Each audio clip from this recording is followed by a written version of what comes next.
It's finally time for another Crystal Red Shrimp Tank update. I know it's been a while, but not a whole lot's been going on. So, I have 6 adult Crystal Red Shrimps at this point. Maybe actually 7, depending if one's hiding, which they often do. I started out with 11 or 12-ish, so there have been some that have died. However, I believe, figured out the reason why they had passed away, and I addressed it in a previous video. Long story short, temperature a little too high and fed them a little too much caused them to want to molt more often than they should. Molting is stressful for a shrimp, and, well, failed molts lead to death. So, now that I have stabilized the temperature at a lower temperature and I don't feed them nearly as much, I have not experienced this crazy die-off that I had been seeing with these shrimp. And these shrimp now have been with me for several months, and they're doing okay.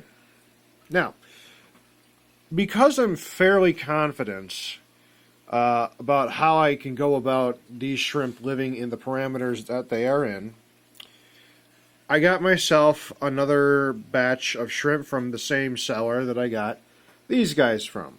So these are juvenile shrimps. So hopefully they'll adapt to the new parameters a little easier. Older shrimps don't handle change as well as younger shrimps. But these shrimps are definitely still very young, so they're going to be molting a lot more than their adult counterparts.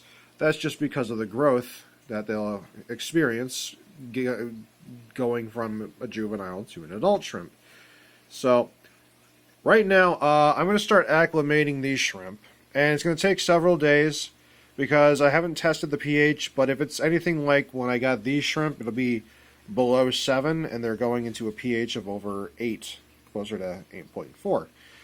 And the transition's not all that bad. I do it very slowly, like I said, over the course of several days, with an extremely slow drip acclimation.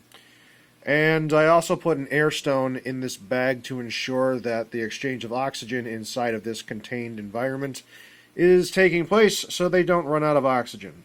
So, that is the updates. Within the next few days, these guys will be released and they will mingle with their adult counterparts. And hopefully, now that I've got things a little bit more understood in regards to this particular species, I can get to a point where they will breed. Because I'm pretty sure the shrimp I have are all female, at least the adults. So I needed to get a new mixture of shrimp to get some males into the mix as well. Still, the shrimp came here today. They're all happy, healthy, skadoodling about. And yeah, that's the latest on the situation.